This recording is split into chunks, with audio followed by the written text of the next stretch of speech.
Nodus is a micro-brand watch company that has been on my radar for a while. They have developed a name for good build quality and a unique design language. In front of us is Nodus Sector Dive.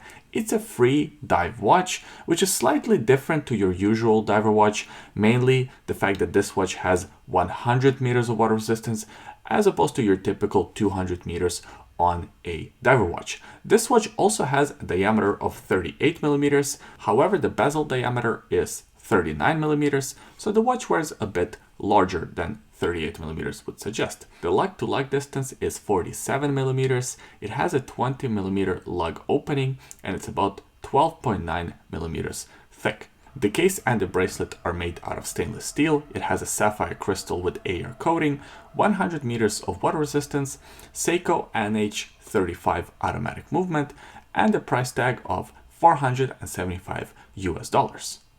Before I go any farther, I just want to let you know that this watch was sent to us for free for this review and I get to keep it. Of course, that's not going to affect the review in any way, but I just thought it would be good for you to know. They actually sent this watch over a few months ago. There was a little mix up with UPS. By the way, UPS are the worst. They're my least favorite courier service. I got the watch a little bit later than I was intended to get it.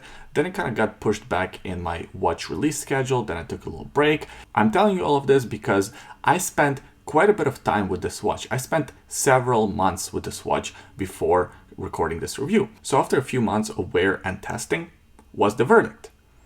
Well, it's a solid watch, but not a perfect one.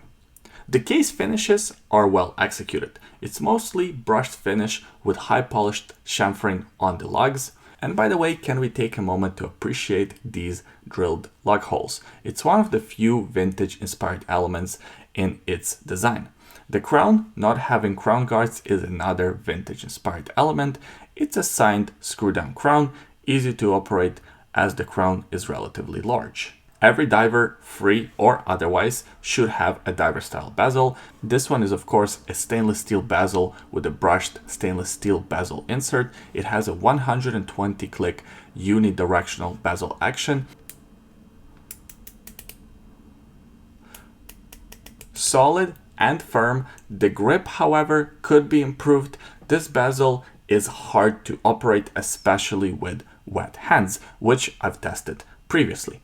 If you don't like the look of this stainless steel bezel, you can also get the watch with the PVD coated one. I prefer the stainless steel one, but take a look on their website and see which one appeals to you more. There's something special about a brushed bezel look. It makes the watch look a little bit more unique, especially when you combine this stainless steel brushed look bezel with this dial. First of all, it's super legible. Secondly, it's fun. I think this is kind of a perfect dial for summer. For the winter, might not work so well, but throw this watch on with jeans and a t-shirt and it looks fantastic. I will admit this watch stands out quite a bit. This mint green dial, you can spot it across the room. So if you're not into watches that attract a lot of attention, maybe look at some of the other color combinations because this one here is all in your face. As I previously touched on, the vintage inspired elements continue onto the dial. This 3, 6, and 9 in Arabic numerals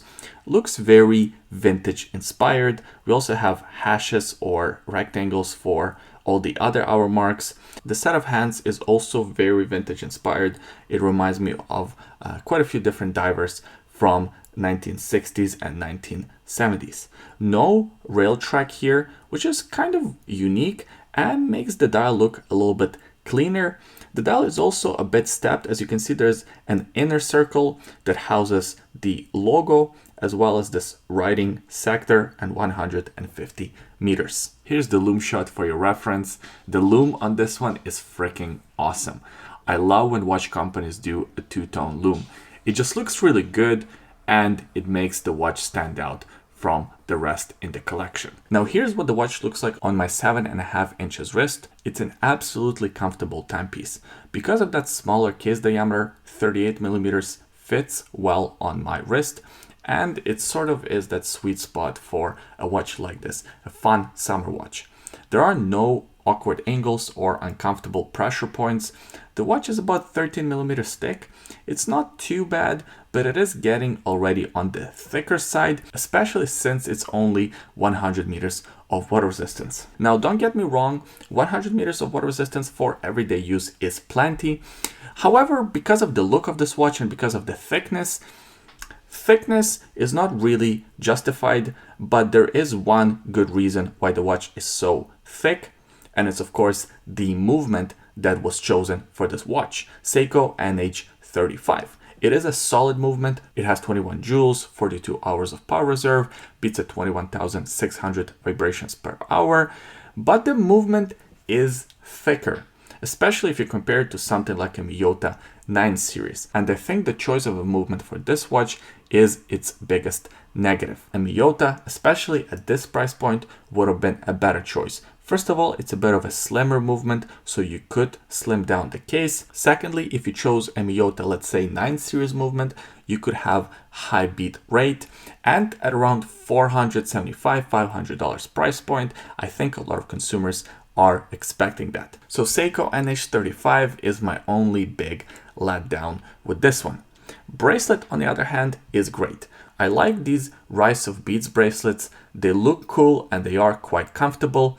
I think this one works really well with the overall aesthetic of the watch. It also has quick release pin system that is easy to swap this bracelet out for something like a rubber strap. The links on this one are held together by screws, which is great, and the screws are of pretty good quality. They don't look like they're gonna chip or anything like that. What could be improved on the bracelet, in my opinion, is the clasp.